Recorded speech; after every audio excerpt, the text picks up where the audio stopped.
Welcome to a new episode of the Progression of Psychological Thinking.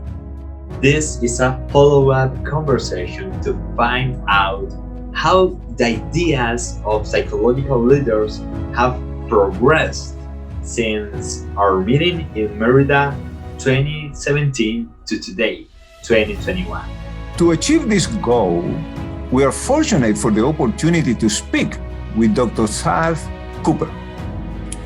Dr. Saths Cooper is the immediate past president of the International Union of Psychological Science, UPSIS. Is a board member of the South African Broadcasting Corporation, SABC, member of the Freedom Park Council, extraordinary professor at the University of Pretoria, and visiting professor at the University of Johannesburg, and the current president of the Pan-African Psychology Union, PAPU. But before we begin, let's watch his responses in Merida 2017. We are here with Dr. Saths Cooper. Dr. Cooper, welcome. Please introduce yourself and tell us about your views about the crises confronting psychology in our world. Hi, I'm Saths Cooper, President of the International Union of Psychological Science and the Vice President of the International Social Science Council. I believe that our world is facing a colossal crisis of leadership at all levels of our society. We confront mediocrity, we confront people who have no vision, who are not catering for our future, you, the youth. In psychology, I believe we've been too quiet about the problems confronting our world, and it's about time that psychology stood up and was counted. If the world does not have a need for psychology, psychology will die. It needs to be relevant, it needs to speak to you, it needs to speak to me, it needs to speak to our past, and it needs to speak to our future. I believe that psychology has a wonderful and great vision for society that is peaceful, that is compassionate, where bridges are built and people can be who they are. So what would you say to SIP members about ways to embrace that concept and engage in the process of contributing to, in some way or form, to the resolution of the crisis that we are facing? I think that one, a student especially, and a young person entering the profession needs to be the best they can be. They can learn from their elders, those who were there established, and those who are established need to lend a helping hand to the entrance into the field.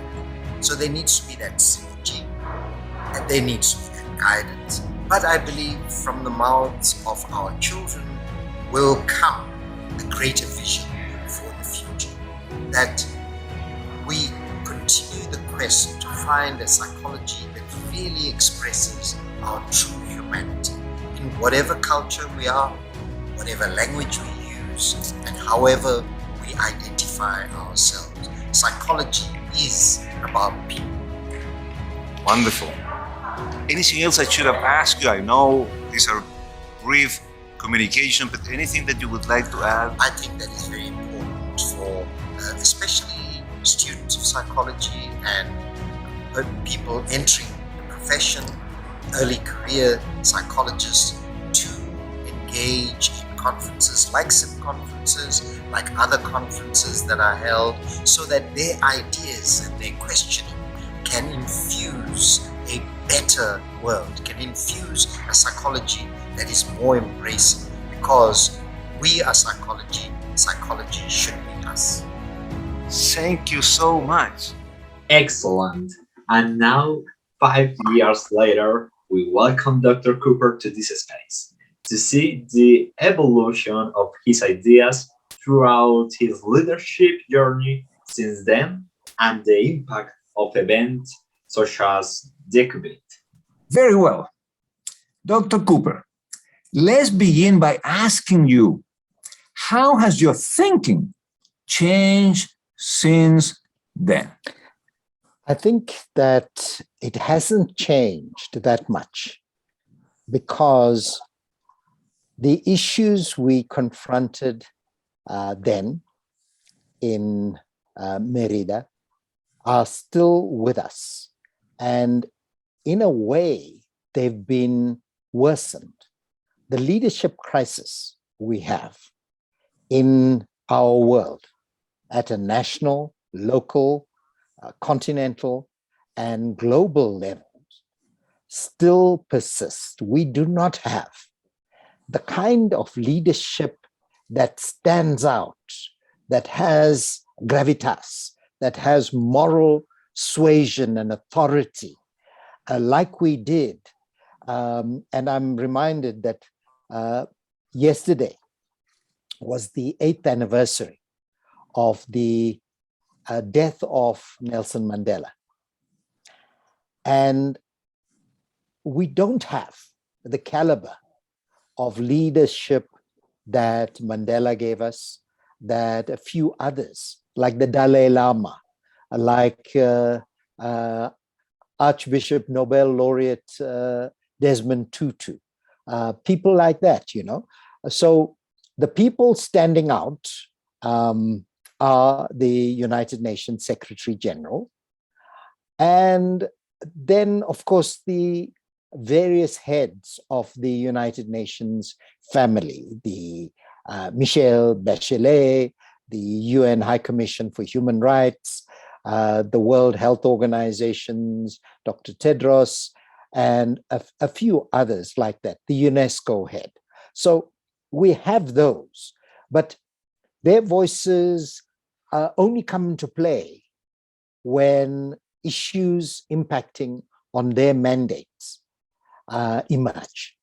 So otherwise, we are bereft of real striking leadership. And I'm aware that there have been a few elections, for instance, in Latin America recently, but we don't have the kinds of persons who are able to persuade us with the logic of their thinking. And even if we disagree with them, take us along so that together we can contribute in crafting a better world. Not for us, but for Julio and the generations that follow. So the statement I made then about mediocre leadership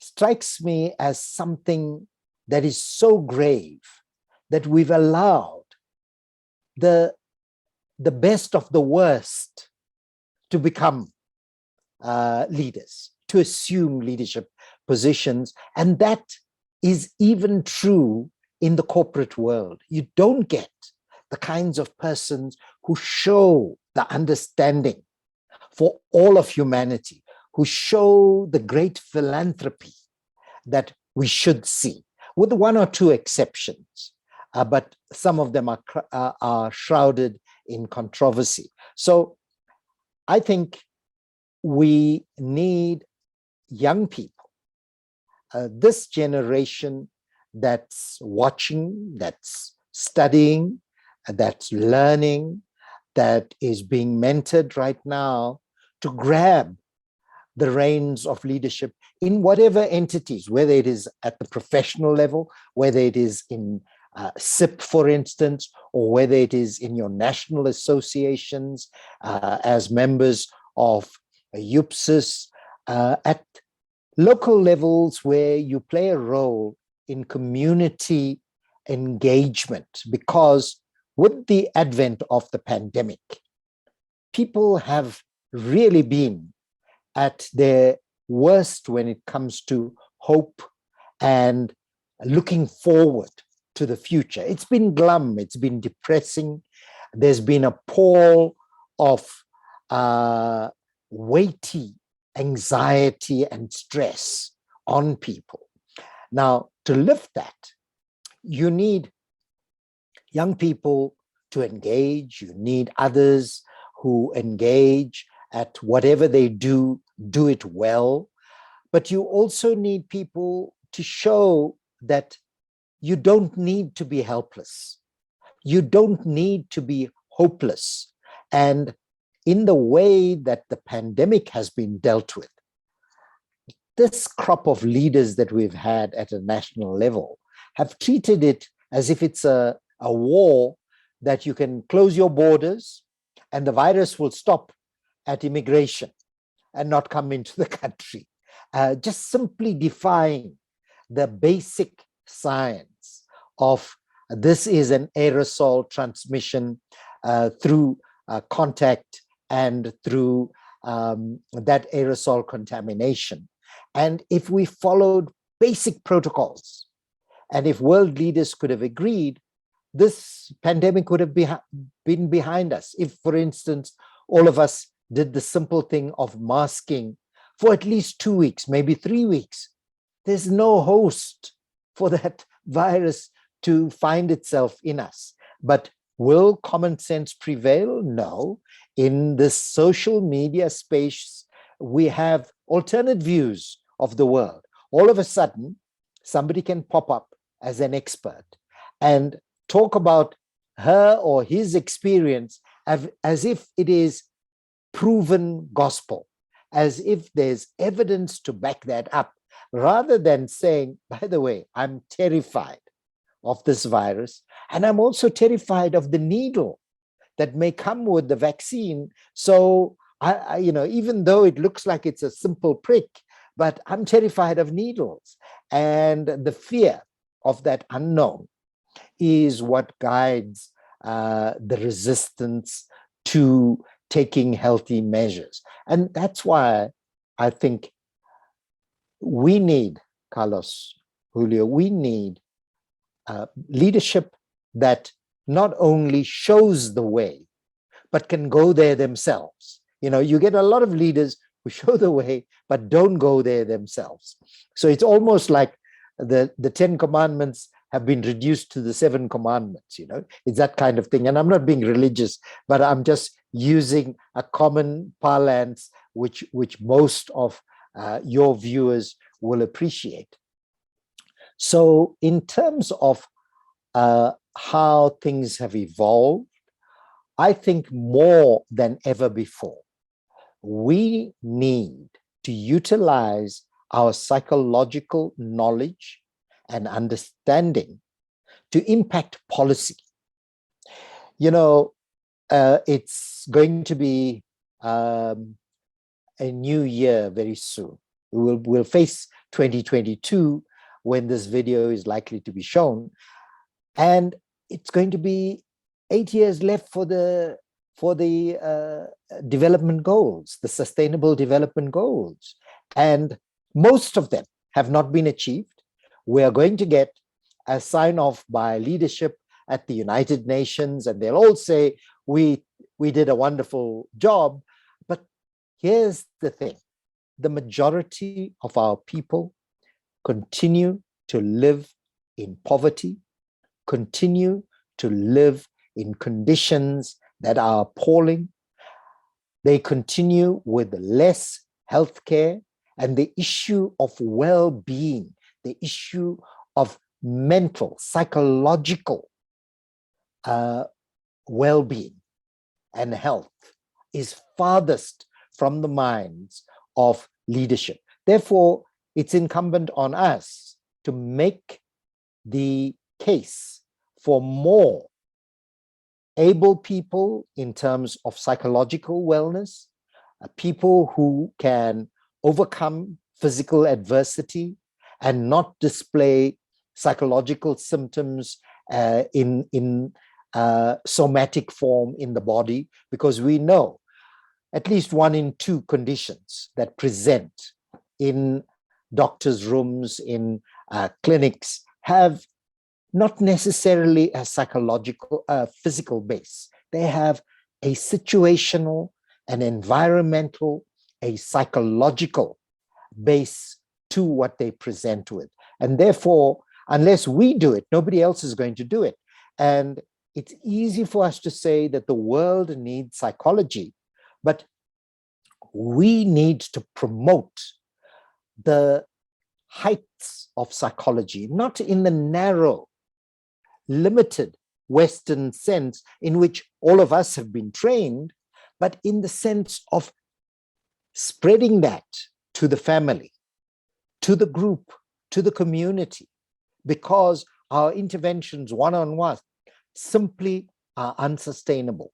We need to change our intervention sets to include larger groups of people and group involvement, more family involvement, groups of families who face the same issues, people in a community, if I can use that word, who confront similar issues, need to get together to be able to reduce their stress, to be able to understand where their anxiety, where their depression is coming from, and the ingredients that go beyond taking a pill or a tablet or some medication to overcome this and be hooked on that.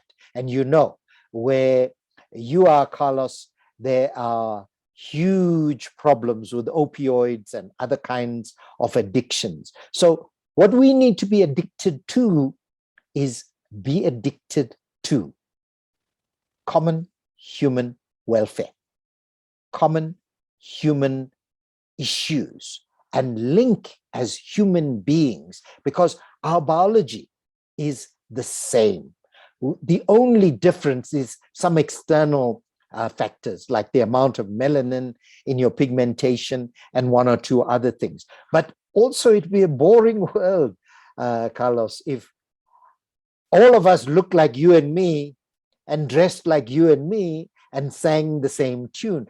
That diversity, that richness of culture, of language, of specific identities and then group identities need to imbue our understanding of the human condition so that all of humanity is understood, not just the North American college experience being extrapolated to the rest of the world. That's when our psychology becomes useless. So in this period, under COVID, and I know that's your other question, I think we've had the opportunity to reflect on where we've come from as individuals, as professionals, as leaders in our fields, as leaders of organizations doing well like SIP and PAPU and UPSIS and so on. And we need to be blunt about our failures. We need to be blunt about where we're not touching ordinary people out there. And, you know, it's no use us remaining in the cocoons of our somewhat middle-class existence and say, you know, our people out there need us. No, they won't need us unless they know that we are there for them. They know that we are advocating for them, that they know that we are thinking and cogitating over the next period when the pandemic comes into better management of how we're going to deal with the issues. I'm afraid, though, that we will confront big farmers, a few billionaires, a few major corporations controlling to the wealth of the world versus the majority of people out there who are going to be left with very little to call their own. And it's about enabling people to feel part of whatever change, whatever new normal there's going to be. People need to identify with that, and we need to take them along with us on that journey. And particularly those people who have, during this pandemic, profiteered. The pandemic profiteers need to understand that when people recognize the huge abuse in this time, they will revolt. People will take to the streets. And they must be prepared for that outcome. So in order to preclude that happening, it's better to reach out and say to people, look, we made money from this, but we believe we need to share Thank you some of very that much, with Dr. you. Saths Cooper, And for your those inspiring that work, are the worst amongst especially us, to the how new we treat generation. the worst amongst us And now, underpins please, our let me own ask claim you, to how do being you see part psychology of the then, human and how do family. you see it now? Look, I think we need to train more psychologists. We need to train more entry-level people. They may not have a master's or a doctorate, but we need to train them as part of the tier. And you see that in some Latin American countries. You see that in parts of the majority world, which includes all that part of the world that's outside of the Anglos, or outside of the global north. It's the majority world, and they rely on lower level people making referrals. That area of, well, I've got my doctorate and people will come to me, it is passé, it is unsustainable. That doesn't mean lowering standards. It means that you still produce the master's level people, the PhD level people, but don't throw away the others who in a couple of years or more will want to come back and finish their masters. And when you have such people coming from communities that otherwise would not think of having somebody in the caring, helping professions, helping in psychological wellness and well-being, they will rely on us more, not this elite approach, which, we publish, we self-publish, we self-report, we report each other and think, well, my impact factor is very high, but the greatest impact is how do we impact society? How do we impact ordinary people? Julio's family and extended family and network, how am I, Julio, impacting them? And from the experiences of Carlos and myself, we know how that happens. It's like concentric circles. You're there, your training tends to isolate you, but then you realize, I need to reach the next level. And you reach out, and they believe, so you actually can't read my mind. You are not analyzing me. Those typical words that they think of when talking about psychology, and they realize your usefulness, then it starts spreading. So it's like, ripples in the water. It goes out, and in turn, it'll come back to you. And you get enriched through that process. Every time you reach out, you intervene, you engage, you are enriched by other people around you. There's a saying in Africa that a person is a person through other people. Umuntu ngabantu. If you're a person, you become better at who you are through your engagement with other people. Otherwise, you're an island, you're alone, without contact. And I think we gain our humanity through other people. My worry, though, is that for a lot of for children who have been in the lockdown, kept away from school, restricted in their socialization, they're going to be expressing more anxiety, they're going to be more clinging, they're going to be more agoraphobic, and so on. And that must be dealt with. So we're going to see some of that, but it's easy to deal with that by just being simply human with the people, particularly vulnerable children in our midst. We need them to know that society is not restricted to their homes, that society is is big. It is wonderful out there. Through engagement with people, you begin to understand others. And importantly, what I said in my previous interview, that we can build bridges. We can build bridges through our understanding and cut across narrow, bigoted viewpoints, narrow nationalism, narrow colorism, narrow sexism and racism, and the violence we perpetuate through the usage of certain language. And English is notorious for its violence, its epistemic violence on other people. And it takes a lot of people, a lot of skills, a lot of professional expertise to plan, to test, and then to have that bridge built over troubled waters. But it takes one idiot with a bomb to destroy a bridge. I'm sure that Simon and Garfunkel will appreciate your last comment of building bridges over troubled water, because what I'm hearing is a view of psychology as a comprehensive science, not just of the individual, but of the individual in his or her or their context. Absolutely.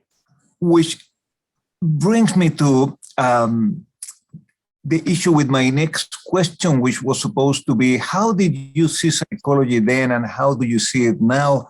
So you have responded to that. Let me add a little bit of a twist to that question, because I want to hear about hope. And you mentioned you don't need to be hopeless. You don't. Yeah, sounds very good. But share with us what experiences you have had since 2017 that gives you hope, that gives you the capacity to expect more and better and more systemic. Any experiences that come to mind that you will say, listen, Carlos, I know what I'm talking about. Let me give you an example. I would love to hear something like that if that's possible. Look, I still believe that the engagements in meetings, in places like in Merida, like in Havana, like in other meetings we held in Yokohama, and like we going to have in Prague in a couple of years' time.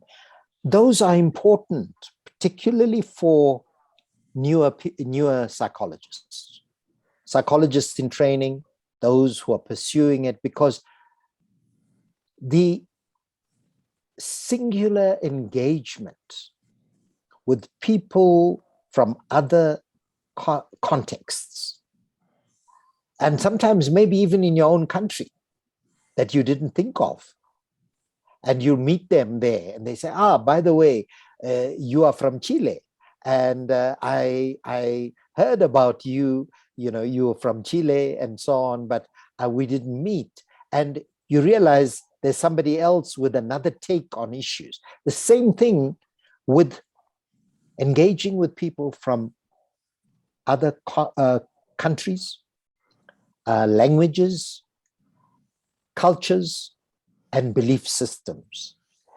We are not a Tower of Babel. We are a diversity where we should not impose a singularity of, say, English dominating scientific discourse, because that language speaks of colonialism, underpins it in this neo-colonial period when we should be anti-colonial, when we should be liberating people from the limitations of our education. So in our engagement with like-minded or other-minded people, we enriched to begin to understand other viewpoints and how we can mediate those differences, because differences are there. The diversity is there. It's a wealth of diversity. It's a wealth of history. And we don't need to have a pecking order to put just English and Anglo files right at the top of the heap and everybody else at the bottom, because actually that pyramid needs to be turned around and it needs to be equalized so that more people out there can benefit. And therefore, I think that engagement in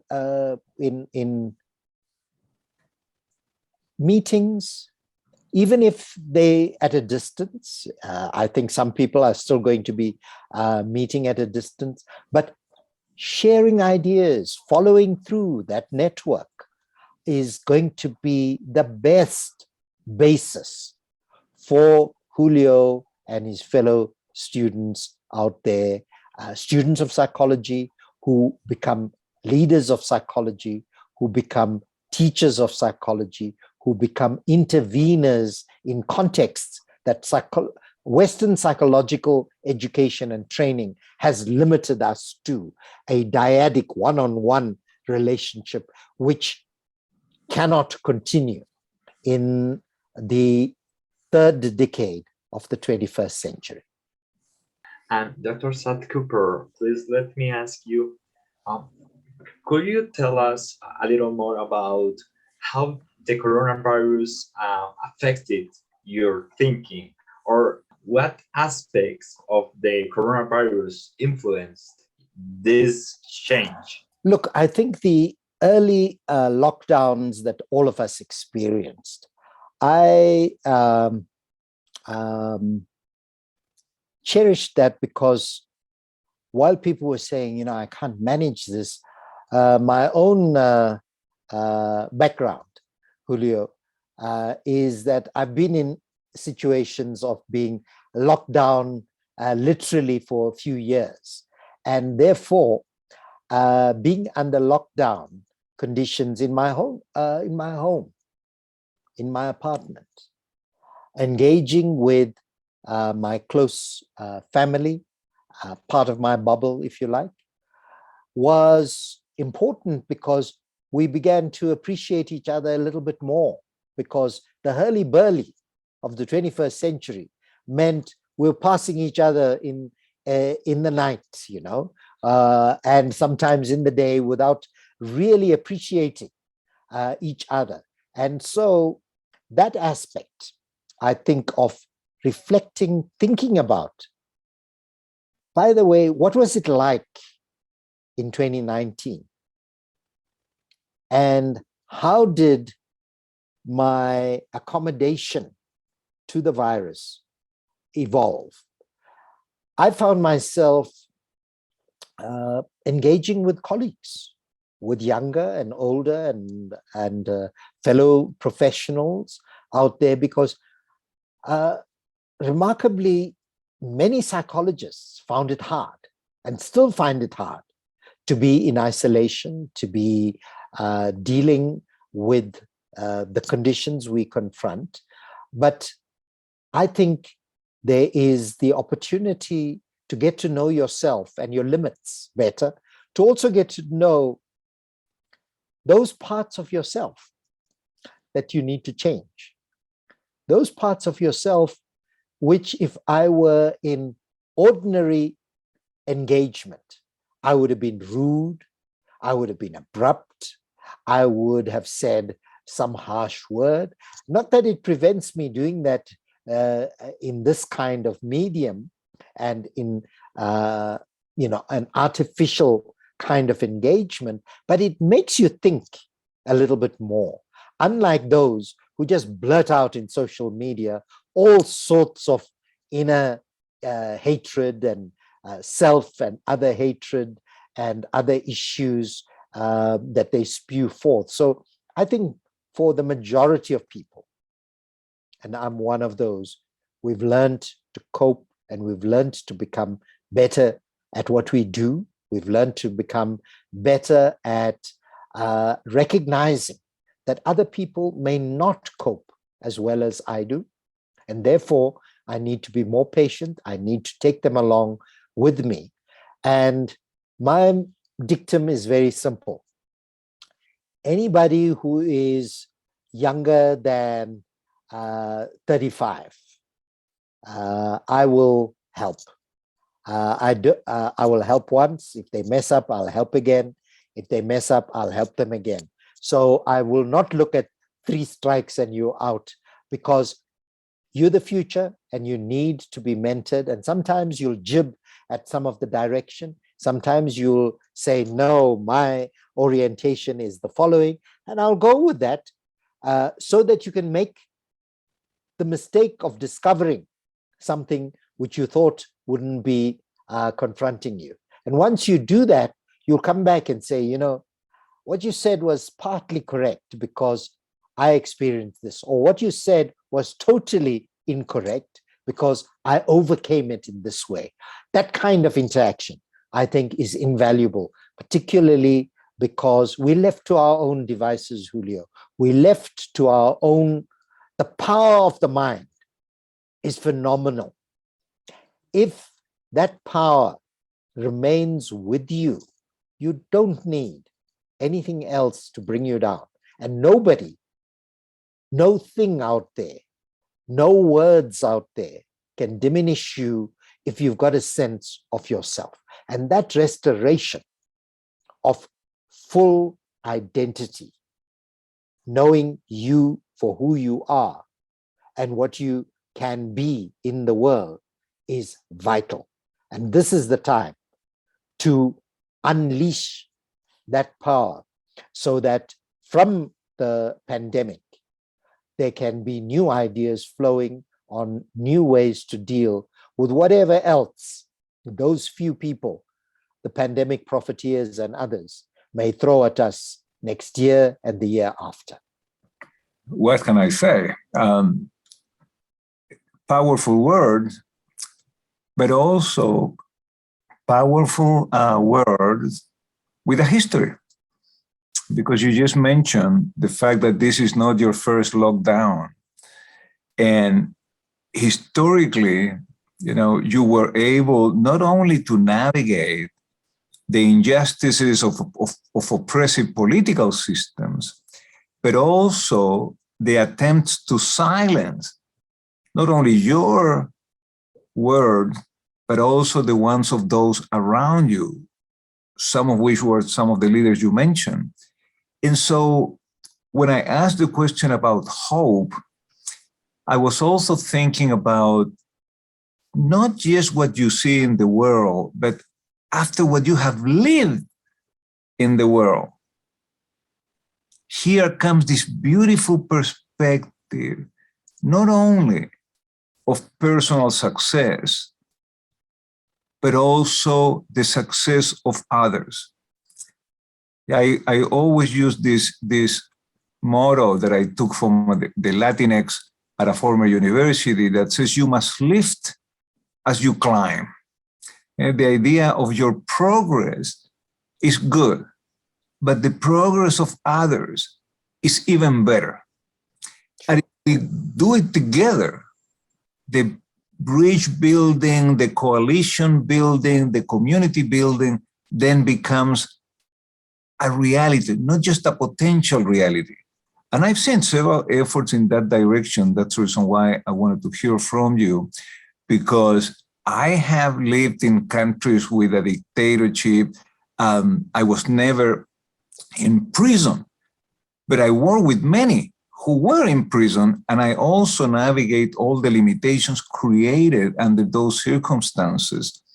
And I got to believe in the power of humanity, because at times where we were locked down temporarily, you know, the left and the right and the extremists of both sides, at the end of the night, when some were allowed to leave and others were kept, the ones leaving share everything they had with the ones left behind, disregarding of the color of the skin, the gender, the political pronunciations. It was just knowing that they will be in a harsh, limited, terrible situation, and we all wanted to contribute to some level of humanity, even at those little points. So I've learned over the years to have hope, just because I see people, persons like you, that can really overcome and maintain a spirit of progress. And I can see your thinking advancing, but also I can see your basic values remain perversively or persistently there. And I really thank you for that. Is there any questions, anything else that you would like to add before we adjourn today? No, on what you raised, I must just point out so that Julio understands at least. In my 9 years of political imprisonment, at least 8.5 were in a single solitary cell. And there were moments when you engaged with others at common break times, etc., when the cells were open.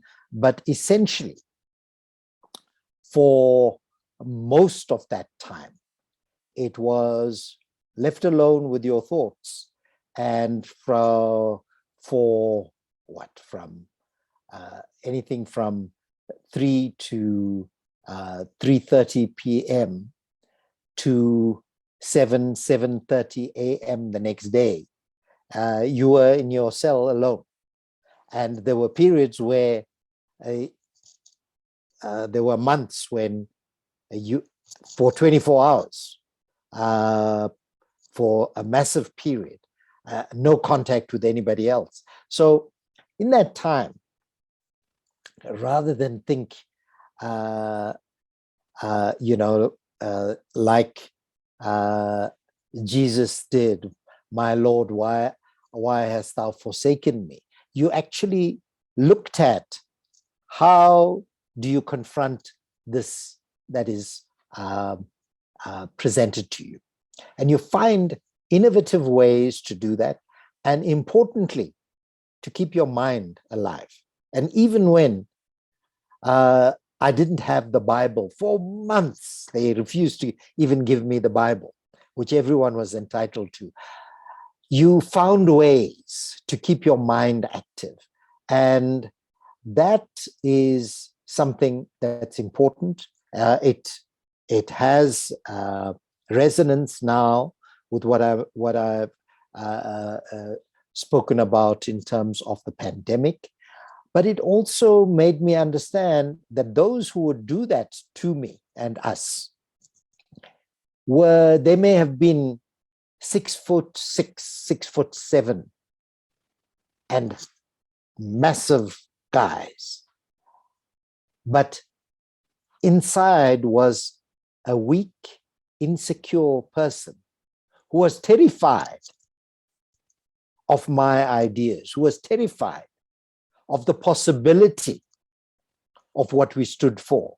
And that possibility resulted in democracy. Of course, it's been messed up by selfish individuals, like liberation struggles all over the world. They've taken advantage of it. But my ability to speak out against that, my sense of agency remains with me. And I will continue to do that in order that I express sentiment against wrongdoing, any oppression, any exploitation by men against the majority of us. It should not be allowed to continue. And I recall that when I mentioned human rights and the close linkage with human rights and cultural racism, sexism issues, over 10 years ago, many people, especially the ones who find themselves now writing on the subject, were denying that there's a link between our ethics, ethical responsibility, and human rights. And I was saying, no, human rights is the top and our ethics falls below that, not the other way around, because you can pervert human rights by saying my calling, my profession says I must do X, and that's what happened in the military junta period with the dictatorships in Chile, in Argentina, in Brazil, in Uruguay, in Paraguay, and so on. Some of us were co-opted. Yes, be part of your society.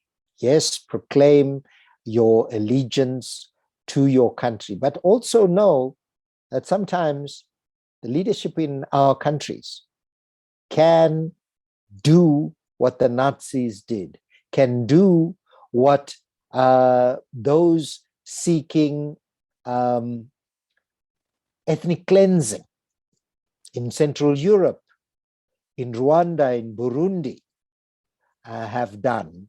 And we should not condone that, because we should be standing for our common humanity, and psychology must serve all of humanity. That's my last word. Thank you very much, Dr. Cooper, for these inspiring words.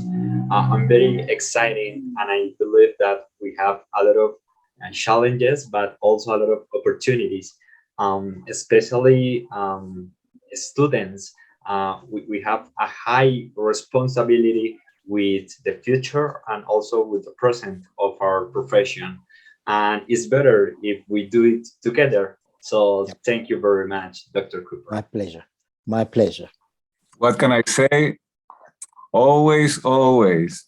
Yes. And by your ways of thinking. And although I understand that the power of the mind is mighty and powerful, as you said, there is also so much heart in what you do that I have to put them together as a whole and say, how many people do I hear expressing some of these ideas, but it takes a warm-hearted person to go at it, not just occasionally, but in a continuous, relentless way.